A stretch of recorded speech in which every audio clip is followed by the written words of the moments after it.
Well, ladies and gentlemen, welcome to Tax Talk, broadcast by the Canadian Taxpayers Federation and brought to you live on Blab. My name is Jordan Bateman. I'm the British Columbia Director for the CTF. And joining me today, as always, is our co-host, the Alberta Director for the CTF, Paige MacPherson. How you doing, Pager? I am doing well. We are winding down, getting close to Christmas here, so I'm very excited to talk about our Naughty or Nice list today. Yeah, that's exactly it. We're going to have Todd MacKay, our Prairie Director from the CTF, is joining us as well. How are you doing, Todd? I'm doing well. Thanks for having me. Todd, what's the weather like in Regina? The perennial Canadian question. Well, I'm just looking at the window here right now. It's cloudy, but not freezing cold. So, for Saskatchewan, that's pretty good. Is there ever a fear among Regina people that you'll be snowed in at work on Christmas? Yeah. I mean, that's definitely a possibility. But you can always just call in sick beforehand, stay home, safety first. Nice. What a classic British Columbian question. I live in the lower mainland of BC, and I'm just wondering, what's it like when it's snowing? What's that white stuff that falls from the sky? You guys still work? What happened?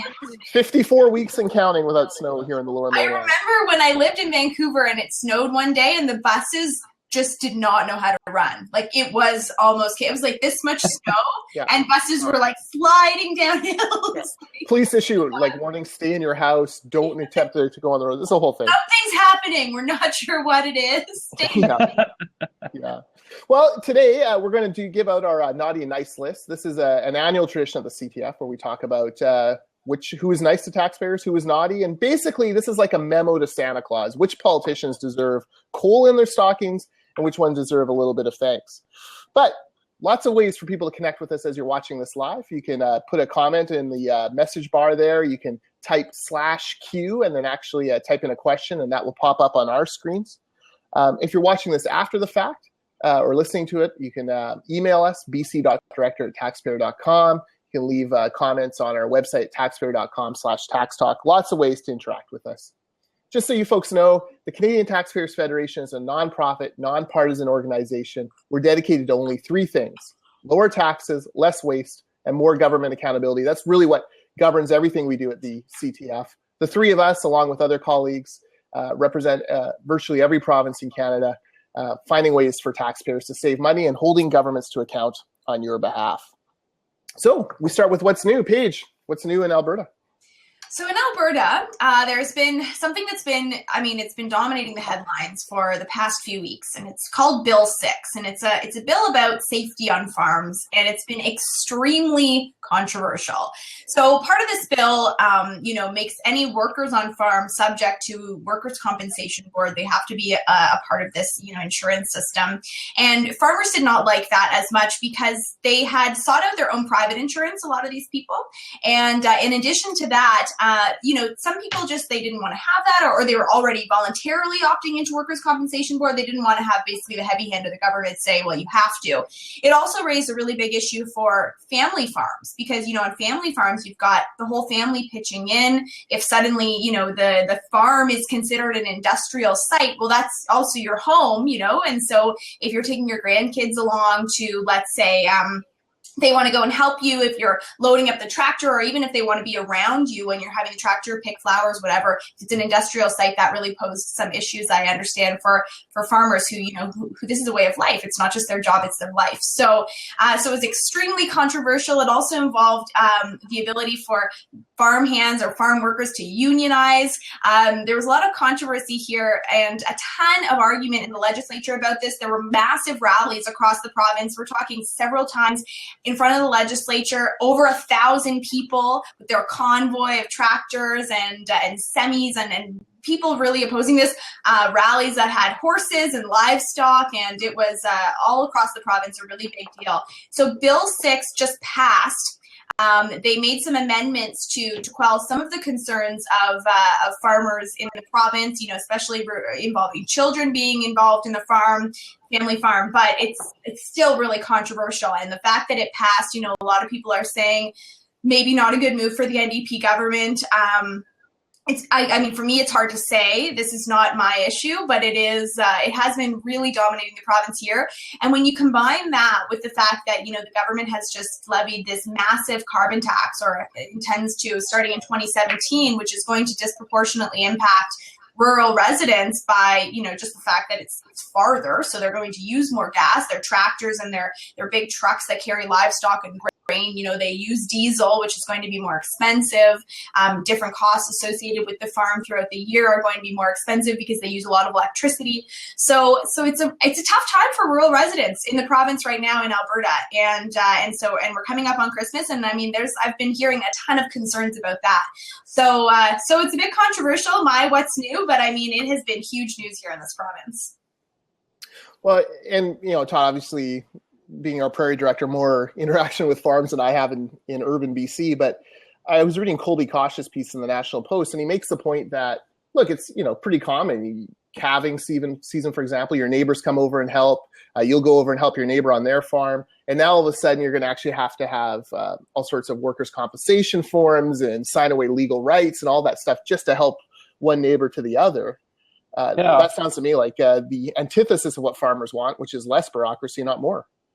Well, yeah, I grew up in rural Saskatchewan. My first job was feeding pigs at my uncle's farm. That's where I kind of started out. Look at farming is dangerous. I think wait. Feeding pigs at the farm and now attacking pigs at the trough. I see a T-shirt being printed like right now. I'm going to meme this right now. Let me get on that. Look, farm safety is an issue. It is a dangerous profession when you're working with livestock and machinery. There can be dangers, and farmers are well aware of that. And I think there's not a farmer out there that wouldn't say there's ways to do that better. And it is better. When you look back at even when I was a kid and look at the way farmers operate now, it's certainly a lot safer now. But there's more that can be done. To me, the major issue is here. The government shouldn't be telling us what to do. The government should be asking us what we think should be done. And I think that's the critical issue. It's an accountability issue that we're seeing in Alberta right now. If they would have sat down with farmers and farm leaders and said, hey, what can we do to help you guys stay safe and help your families stay safe, help your employees stay safe, there's not a farmer around the table that wouldn't have had suggestions. I guarantee that. I'm related to these guys. That's how they operate, right? Yeah. But when you walk onto a farm and say, hey, you're not doing this right, let me tell you how to do it. I'm from the city. I'm from the government. I'm here to help. Usually the countdown clock starts on how many seconds you got to get off the property. That's how it works. And so I think it was really tone deaf culturally, but just generally. In a democratic government, the government asks the citizens what needs to be done. You don't tell people what to do. And I think that's the fundamental problem Premier Notley has. And I got to say, even in Saskatchewan and Manitoba, farmers here who are not subject to this legislation are very upset about it because they want to be able to influence what happens on their land. They want the dignity of being asked about it, and that's really that's been a huge issue here. You're right. You hit the nail on the head in terms of what people are the most angry about, and it's really the lack of consultation. People don't feel like they were consulted. These rallies that I'm talking about, being all across the province, a lot of them were actually consultations where the ministers would come and effectively they'd move the consultation session outside because there'd be hundreds and hundreds of people there, and everybody in these crowds, was saying, "You've heard from us. We don't want Bill 6. They passed Bill 6 anyway, with amendments, which I think the amendments were well received, but I think that people sort of wanted to go back to the drawing board and start from scratch because they feel like they weren't consulted. And that's a big issue for any government, right? When it comes to government accountability, we always need to remember that the government works for the people and not the other way around. And so I think that probably in a lot of this legislation, they might have had the right intentions, but the lack of consultation was a really big issue. And that makes it a really missed opportunity because if you'd worked with farmers from the start, they would have been engaged. They would have been bought into this issue, and then they would have been more eager to implement it. Now, a lot of these guys are going to look at this as silly government imposition on their farms. They're going to work around it. So that's bad for the government, but it's also bad for farms. That's not making kids and farmers safe, and it's not a step forward. You got to work with people. You can't tell people what to do. You got to work with them, and that's it's unfortunate. But it's not over yet. I tell you what, you're going to see farmers and you're going to see tractors and horses and all kinds of stuff. I would bet on the legislative grounds for a while now. The government. Yeah, and the government ultimately tends to listen to that over time. It doesn't always happen right away, but I think if those guys stick to it, they can get to a better place on it. Mm-hmm. What's the political cost, though, for the NDP, though, Paige? Because, I mean, I'm not deadly familiar with the Alberta electoral map, but their support seems to be mainly in the cities, whereas Wild Rose and the Conservatives split the rural areas. Just further entrenches that divide? I do think it speaks to the urban-rural divide a little bit politically. Probably this is a reason for them to be, I guess, less worried about it because their support really isn't concentrated in rural areas. But there are some rural ridings, or at least some partially rural ridings, that did go NDP in the election. I mean, we saw a huge orange wave in this election. So I know that, you know, we've also gotten feedback from some of the MLAs in the legislature and even the premier that people in their own ridings are really, really mad about this, and to the point where they even feel threatened, which of course is completely unacceptable. Nobody should ever feel that way, but I mean the anger in a lot of these people's ridings is big, and you know, there are people in the cities that are upset about this as well.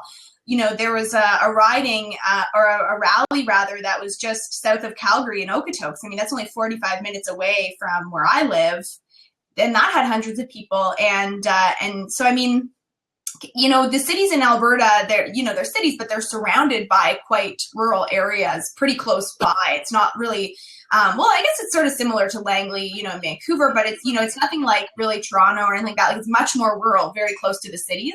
So there is that concern, I think, when it comes to their electoral standing, but it does speak, I think, to the rural-urban divide, and I think the opposition Wild Rose played into that a little bit too when they were making this an issue in the legislature, because a lot of their people that they were representing in the rural ridings, which they really dominate, they were really the ones who were upset about this. I think the other huge political cost here too is the attention it takes away from other issues. You know, Alberta has some problems. $38 oil is kind of a thing. You know, and so when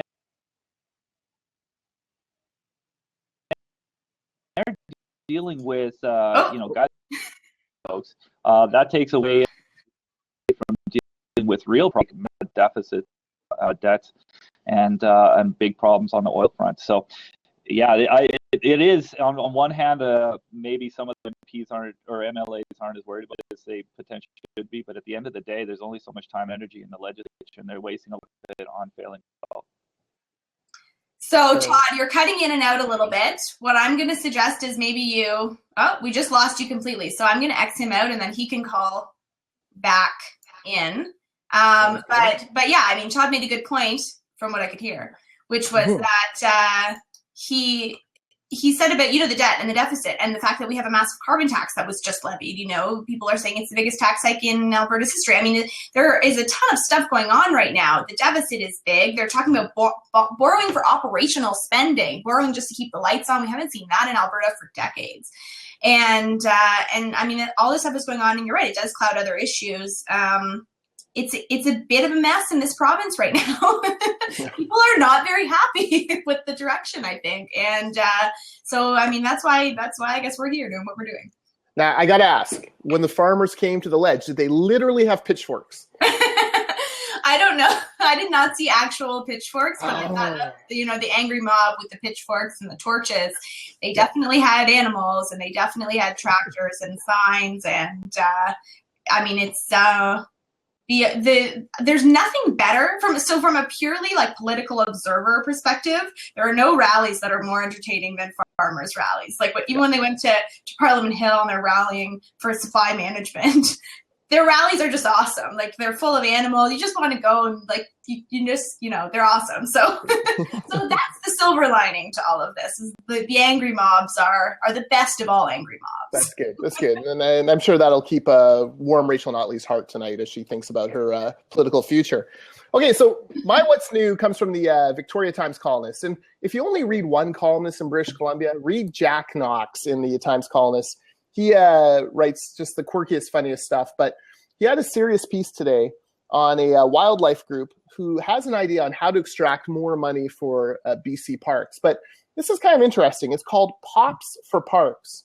And essentially, you know, when you buy a soft drink or a bottle of pop, you pay that deposit for the recycling fee. And the idea is then you take it back to a bottle depot, you get your 5 or 10 cents back. Well, apparently up to $15 million a year is being collected by these people who sell these soft drinks, but not actually being paid out in deposits, in returns. So this money just kind of disappears because people chuck the bottles or, use them for other purposes. And I guess governments in New York, Connecticut, Massachusetts, Maine, and Michigan claim that those deposits belong to the consumers who paid it, not to the companies that sold it, and therefore should not be entitled to those profits. And they actually claw back what that money is. So they, you do a report at the end of the year, how many deposits were paid, how many came in, and then the industry cuts a check to those governments. This is something I must confess I have never given 10 seconds of thought to, but I'm curious with you two. What do we think about Pops for Parks as smaller government type people? Well, I mean, it's an interesting idea. Sorry, Todd, I didn't mean to interrupt you. No, go ahead. I mean, it's an interesting idea. I mean, anything that we can, find that isn't, directly maybe a subsidy or something like that, that's sort of an interesting idea outside of that, that sort of conventional wisdom of how we generate these kinds of funds is good. I mean, I agree. I mean, I've never thought about this either. And now I'm intrigued and want to read the column. Mm-hmm. Mm-hmm. You know what? At the end of the day, if the government forces you to pay money, it's a tax. These deposits, in a sense, are really a tax. Ultimately, they need to find a way to give that money back to folks. It's pretty tough to find the guy who bought the Coke and give him the money directly. But at the end of the day, they got to find a way to put that back into the taxpayer's pocket, one way or the other. That's got to be the focus. But there's a million of these sort of micro issues, but they add up and they change your life a little bit at a time. It's worth looking at the small stuff too. My sense on this would be the money should probably go back to some type of recycling or garbage program, right? To help defray costs of recycling, which is a huge cost for taxpayers. I mean, your solid waste bill, as they call it in regional district talk. But rather than going to something else, I mean, I think generally we agree that taxes that are collected should go to a purpose that sort of relates to what they were collected on. Mm-hmm. Yeah, it's true. I mean, any kind of a targeted fund like that is so important. It reminds me, on a bigger scale, we were just talking in Alberta. I was recently at a conference. We were talking about, toll roads. This is an issue that Christine has been dealing with in Ontario as well, our Ontario director, where there's, she's saying that we shouldn't put these HOV lanes, put an additional toll onto an existing road. And the idea is like, well, we've already paid for this road. So, and we pay for that through gas taxes, but we all know that gas taxes they're supposed to be a dedicated fund that goes towards infrastructure. They're often not, right? So anytime we can encourage the government to do that, you're basically avoiding that kind of double payment, or you're avoiding these kinds of funds going into general revenues. I mean, it just makes basically government function a little bit more like a business, right? Where you're taking that money from and putting it into a dedicated fund. So, I mean, I think it's a good idea. Now, is there any indication that something like this could go forward in Victoria, or is this just sort of an interesting idea from No, it's just a report that University of Victoria did on behalf of this wildlife committee. So, I'm not even sure. I'd want to talk to some of the industry people to see how do they track it. Are they actually tracking that money and able to spend it like that? So there's lots of different issues there, but just something that interesting. I never even occurred to me that was a pot of money that someone somewhere is making a little bit of a profit on. Yeah, interesting. Anything interesting, Todd? This one that I've been looking into just recently is when Premier Brad Wall from Saskatchewan was in Paris. He was asked about a national carbon tax. He made an interesting comment about it, and he said, look, any new national tax that would take money from Saskatchewan and put it other places would be unacceptable. He pointed out that we've already got something like that. It's called equalization, which takes roughly $500 million from Saskatchewan and deposits all over the country into other provincial budget. It got me thinking, the reality is we've got a carbon tax in a sense. The equalization program really functions like a very poor carbon tax because the ones that pay in are simply oil producers. Those are the provinces that end up paying equalization because natural resource revenues aren't counted in the equalization formula, which means that Saskatchewan and Alberta primarily pay hundreds of millions of dollars into equalization and get nothing back. Other provinces that are blessed with other resources such as hydro, particularly in Quebec and Manitoba, those revenues are exempted, which are, emission free, obviously, but that's how it plays out. Really, it creates exactly the same circumstance you would expect to see in a carbon tax. Those who benefit from a carbon industry like Saskatchewan and Alberta are penalized heavily, and it transfers money to other provinces that use hydro or nuclear or other emission-free energy. But it also creates a counter incentive for places like New Brunswick, where they've put bans on fracking and effectively left the oil in the ground, in no small part due to incentives created by the equalization program. So one of the things that we're kind of looking at is encouraging Premier Wall to say, look, if you want to have a discussion of a carbon tax, you know what, we don't want two. We've got one already, which is called the equalization program. Better fix that before we have any discussion further. You can make an argument as to whether we need a carbon tax at all, but we definitely don't need two. And when you look at it from a Saskatchewan perspective, where the average Saskatchewanian pays in $488 a year per capita into equalization, gets nothing back, whereas just next door in Manitoba, they make over $800 per capita on equalization. That's not fair. We definitely don't need to duplicate. It's an interesting perspective on that issue. I mean, I really am interested in equalization reform personally. My family's from Nova Scotia. I've worked in Nova Scotia on this issue, and it's such a hard one for reform, right? I mean, it's, in the Western provinces you see very clearly, and I mean, Todd, you've written about this before. I actually think that it's worse for the provinces that receive equalization. It sucks for us in Alberta. We're paying so much into it, but you're effectively keeping provinces down by subsidizing, their lack of growth is essentially, what you're doing, which is unfortunate. Actually, I think it ends up being worse for the provinces who are receiving the equalization, which I think you probably agree. And I know you've written about this in Saskatchewan because you guys used to be on the receiving end. Yeah, now are on the giving end. And I'm sure you'd rather be on the giving end. And it's interesting, though, that you would frame it in the way that it's like a carbon tax, because I suppose you're right. I mean, if we're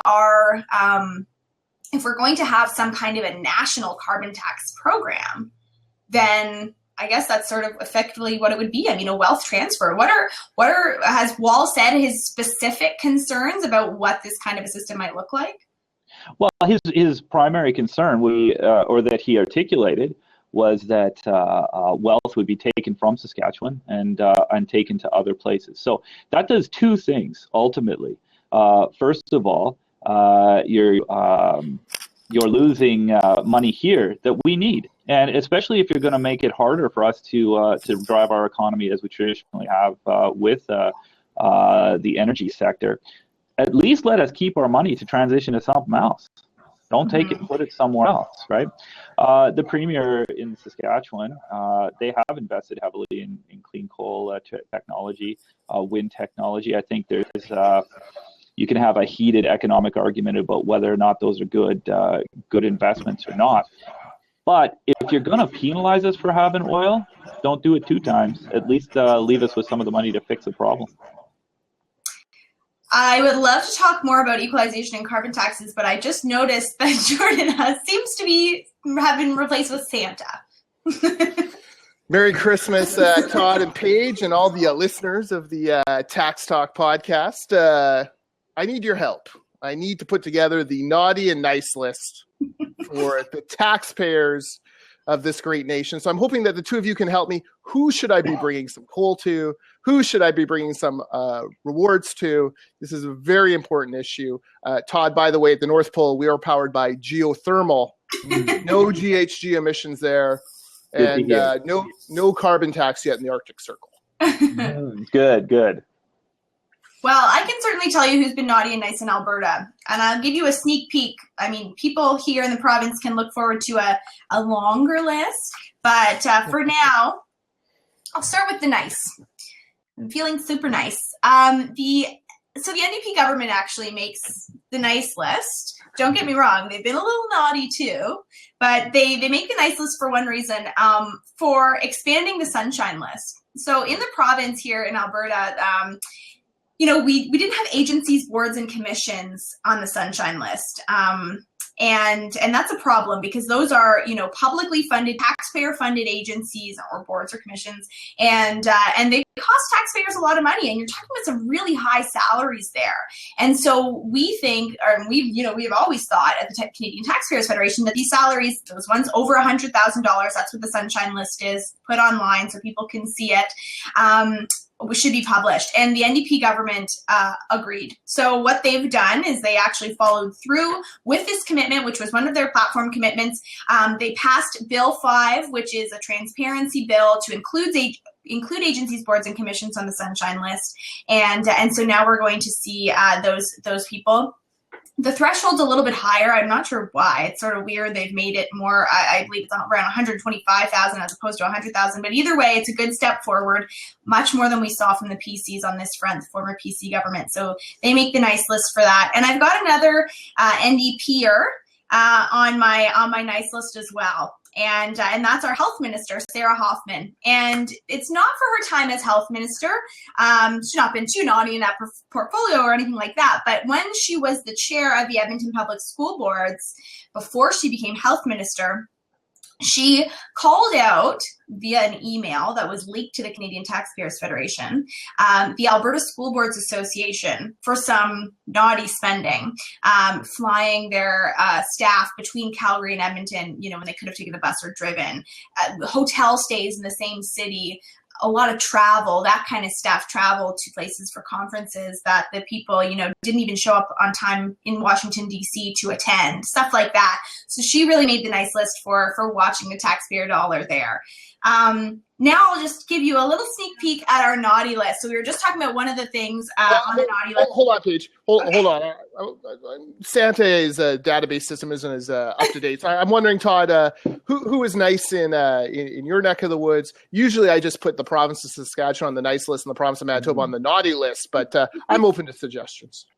Well, on the nice side of it, I think Saskatchewan stays on the nice list, but I know this might be a little bit of a tough decision for you, Santa. So I want to run through this for you. You can make the final call. I'll just put the evidence out there. When they brought their budget down in Saskatchewan, they called it balanced, but they budgeted in $700 million worth of borrowing, which no matter how you cut it, that gets you on the naughty list every time. Since then, it's actually gotten somewhat worse. It's not all the province's fault. Low oil prices reduced their revenues, so now they've got an operational deficit. When they brought down their first quarter numbers, that operational deficit was about $292 million. So a little bit of tough times for the Saskatchewan government. Some of it their own doing, some of it not. But, and maybe this harkens back a little bit to the redemptive qualities of the biblical Christmas story. When the second quarter numbers came down, the province had actually done something that I think virtually no other province in Canada has done for a while. They cut spending. They actually cut it. They cut about $100 million worth of spending. That doesn't solve the problem. We've still got a pretty big hole to fill here. But considering that it's the first few months of work on the issue, that's pretty impressive. So first of all, they're recognizing there's an issue they need to deal with. Secondly, they're taking action to do it, and they're continuing that action. So I'm not saying you turn a blind eye to the borrowing, but, maybe cut them a little break on that one. Certainly, they're taking efforts to fix it. You see so many other provinces pretending that borrowing's not a problem, failing to admit that it's even an issue that needs to be addressed and continuing on with it until it becomes a complete debacle. At least these guys are trying to turn things around. Hopefully, they get her back on track soon. Yeah, Santa likes spending cuts. Santa loves more money in taxpayers' pockets. Now, before he ran out, Jordan left me a little note here about a guy who's not a politician, but just a concerned citizen, a member of the Lower Kootenay First Nations band named Wayne Louie. And Wayne Louie discovered that his band council had given themselves each a $5,000 honorarium. So that's about $25,000 in band funds just for being them. There was no reason why. It was basically illegal. So instead of just turning a blind eye, Wayne Louis took these guys to court. And on behalf of the people of his band, won a court judgment in the BC Court of Appeal that found that the payment was illegal and ordered those 5 politicians to pay the money back. And Wayne Louis sacrificed personally to do this. It cost him money to take that to court. But the case, he lives in the Kootenays, which is sort of in the right-hand side of British Columbia. The trial was in Vancouver. And while the chief of the First Nations band that took this money, while he flew first class and stayed at a fancy hotel and ate out on the First Nations dime, Wayne Louis took a 15-hour bus ride, packed a sandwich, fought for this. So Wayne Louis is definitely on Santa's nice list this year. Very nice. Any naughty folk there in Alberta? Well, yes. So one that we had just talked about is the carbon tax. So I put, although the NDP government got a little bit of nice for expanding the Sunshine List, our Premier Rachel Notley and Environment Minister Shannon Phillips make the naughty list because they've imposed a massive carbon tax, or will be imposing in 2017, on all Albertans, effectively a tax on everything that moves. And when you crunch the numbers, this carbon tax is going to have virtually no impact on climate change. So I think that that putting a tax on, home heating and on driving, especially during our chilly winters, which, here in Alberta, here in Calgary, at the very least, we've got snow on the ground, that really puts a chill on our Christmas. So that makes the naughty list for sure, especially because, like I said, you're not going to impact climate change with this tax. I think that imposing this tax so that the government feels good about themselves is extra naughty, and I think it will be even more so around Christmas time in 2017. The other person or the other organization that I put on my naughty list is related to somebody on the nice list. It's the Alberta School Boards Association for expensing those things like those flights between Calgary and Edmonton, like the hotel stays, and spending $41,000 on staff Christmas presents and Christmas dinners, which sounds really nice, except for when you realize that you paid for it, the Alberta taxpayers, and you have your own Christmas list, of course, for people that you have to pay for. So you're paying for those. Also birthday presents, birthday gift cards. We've got team building events, lunches, events at the Fairmont in Edmonton when they have their, annual general meetings, and of course the adult Easter egg hunt. So the Easter Bunny helped me out this year on the Taxpayer Naughty or Nice list. Santa, I know you'll appreciate the help from, one of your holiday colleagues. And this could be just the tip of the iceberg, and that's what makes it really naughty, is that they are not transparent. They're not subject to freedom of information requests. Their expenses for the last 5 years when these issues came up are not posted online. So we want to see transparency from this naughty organization, and they're not going to make the nice list until we see that. This is concerning to me as someone who's an employer of many elves who may want to have fancy things, The other problem with this is that why isn't the School Board Association, why don't they call me? I'll give them a ride in the sleigh. I'll bring them Christmas gifts. They don't need to take taxpayer money to do that. Todd, I know you have to run off. You got a quick naughty for us? I'd say Manitoba Premier Greg Selinger. He's a familiar face for me. Yeah, so you remember he'd been on your naughty list before. He promised not to raise the PSD. Then he went ahead and did it, and he did it without doing the legislatively required referendum. He just slammed through. So that got him on the list before. This year, he's continuing his pattern of running a deficit. He's got a $422 million operational deficit. Manitoba, as a result of this borrowing and previous borrowing, they're paying interest payment of $842 million this year. That's $150 per Manitoban. So we're going up there. Now, that's all pretty bad. But, really, so many things come down to attitude, don't they? How you feel about what you're doing, what you're really trying to do. But when reporters asked Premier Selinger and his officials what they plan to do about this, he said he's going to keep his foot on the gas. He's not trying to slow down spending. He's not trying to get actively trying to get back to a balanced budget. He's keeping his foot on gas, going in the wrong direction. I don't know, Santa. I think you can just lighten up the sleigh a bit, help out the reindeer, because you don't need to bring him any presents. Oh, young Greggy Selinger. I had such high hopes for him when he was first elected 18 million years ago, and yet somehow he manages to keep clawing back onto the naughty list. This is a grave disappointment. I may lend the Manitoba taxpayers Mrs. Claus, who is an accounting whiz. That's how I can afford all of our nice things. And perhaps she could help straighten out Mr. Selinger. GregLide.ca, still a wonderful web domain that I enjoy from time to time. Yeah, I mean, it's there. It's right there. He promised not to raise taxes. He did it. He's unrepentant about it. They've asked him if he's going to raise taxes again. Now he just says, I'd like to talk about that. I can see why. It's pretty awkward when you've broken a promise and then you get asked about it. Yeah, he's, half of his own cabinet bailed on. He's the most unpopular premier in Canada. Maybe it's time to take a look in the mirror and see if maybe you need to make some changes. Maybe a walk in the snow. Indeed. For young Mr. Selinger this year. And if he was in Alberta, keeping his foot on the gas would be even worse, because here now that's a sin that we have to pay for. Yeah, that'd be an emissions tax. Yeah. Well, Todd, I know you have to run off. Merry Christmas to you and your family. Thanks for all the great work you do for us in the Prairie provinces. And you can follow Todd on Twitter at Todd A. MacKay. I do. Mrs. Claus does. The head elf does. We all follow Todd because he keeps us up to date on what's going on in Saskatchewan and Manitoba. Great. Thanks a lot for having me on. Thanks, Todd. All right. Bye. Psst, Paige, now that Todd's gone, I can tell you, it's me, Jordan. I'm Santa. Who knew? So do you have some naughty for us on the list? Oh, do I have some naughty? Okay, well, the naughty list this year is probably going to be focused in BC on, I've got all this attached. I'll just leave it on. It'll look crazy. I look like George Washington. The naughty list this year is going to be focused on city councils in BC. And we've had some city councils do some crazy things. We've talked actually about some of them on the show. The Victoria City Council with the singing handrail in the parkade stairwell being considered public art.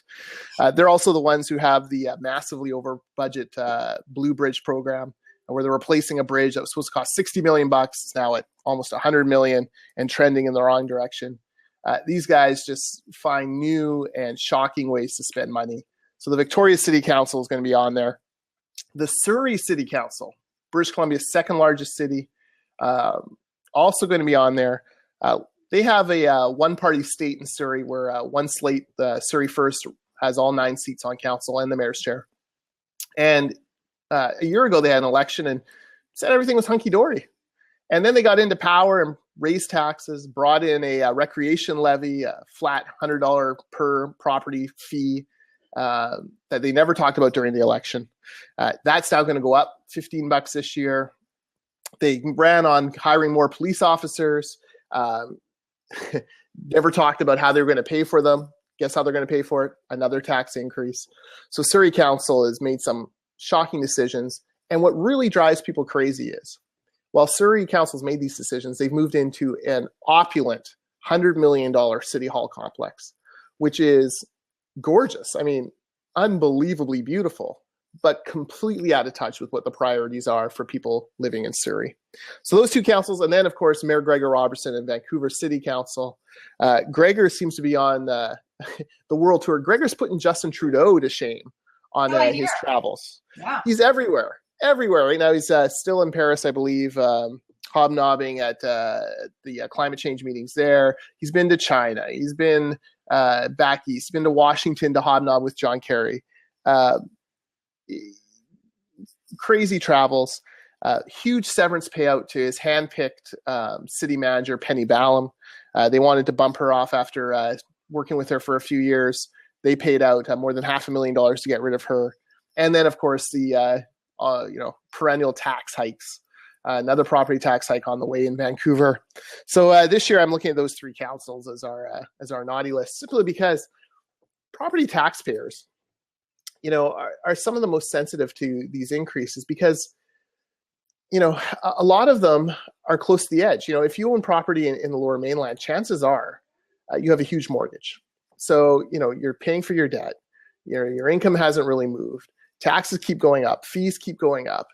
You're having to pay that. And if you're on a fixed income, if you're a pensioner and you're still living in your home, which frankly saves the taxpayer money by not having you in, more subsidized housing, your income doesn't go up, and yet your property taxes do. And yeah, some people defer, but some people don't. And this is a big problem in the Lower Mainland, where affordability is, housing affordability is the number one issue, the number one newsmaker of the year, as named by some of the local media. If housing affordability is that important, then we've got to start controlling the tax burden on it. Yeah, it's a great point. It's a huge issue here in Alberta too. I mean, in Edmonton and Calgary, property taxes have just been going up and up and up. And I hear from people, especially people on fixed incomes, all the time, when property tax time comes, it's a squeeze for them. I mean, it's absolutely almost impossible to make ends meet because they have a fixed income, and if your property taxes are going up, in some cases here, 21% or something on somebody's home, that's huge. And it's all these people want is the ability to live in their homes. So that's crazy. And you know what the issue is, and it always is that cities, they're doing more and more and more, and they want to do more and more and more. It's not about providing the basic services, not about sewers. It's not about transit. It's about those public art projects and these over and above infrastructure projects that run over time, way over budget. And everybody wants to make their city a world-class city. Well, you know what else is great is a city that people can afford to live in. People live in the Lower Mainland of BC because it's already beautiful and it's a great place to live. So it's always the way, and we're having the exact same problems here in Alberta. And these mayors, I mean, they don't get it, right? They don't seem to listen. It's all about their sort of vision for the city at the expense of everybody else. Yeah. I love the city charter stuff you're doing, by the way, in Alberta, working with the CFIB. Is it the Chamber of Commerce you're working with as well? Common Sense Calgary. Common Sense Calgary. And trying to keep a lid on giving the cities more tax powers. Obviously, we had a referendum here in British Columbia on that specific thing, the sales tax for cities. It was defeated. And it was defeated because people are overtaxed and they don't trust these organizations with more of their money. Yeah. Well, I mean, the British Columbia referendum gives such a good example because it shows that, we can't automatically assume that people want to pay a sales tax for this kind of stuff, right? We can't automatically assume that people want to pay this much more money. So here in Alberta, what we're pushing for is exactly that. If you're going to, it's a city charters discussion. It happened in Toronto. When it happened in Toronto and the province gave the city new tax powers, they took it and ran with it, right? The land transfer tax, the vehicle registration tax, there's a billboard tax, a bunch of new taxes that made it more and more expensive to live in Toronto. And you're absolutely right when you say it's already expensive to live in these cities. We have to, if we're talking about affordability, we have to talk about this angle as well, the tax side of things. And so the same sort of discussions going on here. And all we're saying is, look, if you're going to give these mayors, and frankly, the mayors in Edmonton and Calgary are notorious for having sticky fingers with their property tax increases, and they've been pretty much open about the fact that they don't like property taxes, that they'd like to explore other new revenue streams. That's code for taxes. And we're saying, give it to the people to vote on it, right? I mean, if you're going to impose a Calgary sales tax, allow people in Calgary to have their say. They're the ones who are going to be paying for it. Do they want this or not? What are they getting in their bang for their buck? CFIB is great on the municipal side for exposing the fact that city spending it's out of control. I mean, it's not tied to inflation. When you're talking about salaries at City Hall or in the city administration, when you're talking about spending overall, I mean, they've done nothing to try and control that side of things other than, a few little maybe photo op things here and there. And so do people want to continue to pay more and more and more tax when they don't feel they're really getting more and more back? Same goes for Edmonton, right? If you want to impose an Edmonton gas tax, let's say, then you have to put it to the people to a vote. And it's a big concern here in Alberta because the provincial government has committed to no sales tax. The NDP here, that they ran on a platform of no sales tax, which I think is something we have to keep an eye on anyway, because politicians sometimes break their word. But my concern is, okay, they're not going to raise the sales tax, but maybe they'll give it to the cities to have a sales tax, right? And I mean, that's a concern. And when Albertans say they don't want a sales tax, they mean they don't want a sales tax. They don't care which part of the province it's coming from. They don't want a sales tax. So you absolutely need to give people a vote on that. Exactly. All right. We'll put the that coalition, and we'll put the TransLink no voters on the nice list. Waste of the week this week actually comes from Vancouver, and this is an interesting one where it's another public art project. And a developer named Ian Gillespie is going to put up a $1.25 million chandelier underneath the Granville Street Bridge. It's beautiful. It'll rotate. It's got to have all the safety features. It's giant. The problem is the bridge. Underneath the bridge, kind of light it up. Yeah. Okay. The problem is it's $1.25 million, and this is part of the public art contribution for a development project he's doing. And people are like, oh, this is great. He's doing it out of his own free will. No, that's a tax. And it's a tax that directly makes housing more unaffordable. Mm-hmm. Because, when you cut a check for $1.25 million, that's $1.25 million more that you have to charge for those units in order to recoup that money. And as much as Mr. Gillespie is doing nice things for the Syrian refugees, he's opening a building for them to come. That is a tax, and he will not eat that. He'll pass that on to the home purchasers. So when we talk about these public art projects, it's important to note, in the end, someone pays. In the end, we all pay because this is another tax, another regulation, and it's something else that just makes housing more unaffordable here in the Lower Mainland. Yeah, well, that's exactly right. There are so many ways that cities can support public art that don't involve this kind of, forced tax or city spending, which, City of Calgary does a lot of city spending on these art projects, some of which are absolutely ridiculous. Make it so that City Hall has walls that are open to artists so they can display their art for free, have a little sculpture in the middle of City Hall, give them free space. I mean, these kinds of things are an option. Let them paint different spots in the cities so that they can display their art. You don't need to have these taxes on people. It's unfortunate that this is the direction that cities are going, but that's a good waste of the week story nonetheless. Yeah. And if Mr. Gillespie wants to contribute $1.25 million, there are many arts groups in the Lower Mainland who'd happily take that money and put it towards helping artists. Exactly. All right. Well, that's it for this episode of Tax Talk, brought to you by the Canadian Taxpayers Federation. Be sure to follow Paige on Twitter at Paige MacPherson. Follow me at Jordan Bateman. If you're watching this on Blab, be sure to subscribe to our feed. Give us props, all that good thing. And if you're listening to this on iTunes later, subscribe and give us a good rating. That's always helpful. You can check out all of our work at taxpayer.com. And now on to our Christmas break. Tax Talk will return next month, Friday, January 8th, 9 a.m. Pacific, noon Eastern. Paige, I was thinking we should probably ask Scott Hennig to come on since he'll be doing the year in review for the CTF. Yes. So what better time than to bring Scott and maybe Jeff Bowes on year-end tax changes. One of those two, maybe both, we'll get them on the air. See if it's Happy New Year or not for taxpayers. Exactly. Always our Debbie Downer New Year's release, the tax increases that go into effect January 1st. That's at taxpayer.com/tax talk. Merry Christmas, Paige. Have a good month. Hope you get some time off. Thank you very much. You too. Merry Christmas, and Merry Christmas to everybody who came and watched. Thank you. Bye, everyone.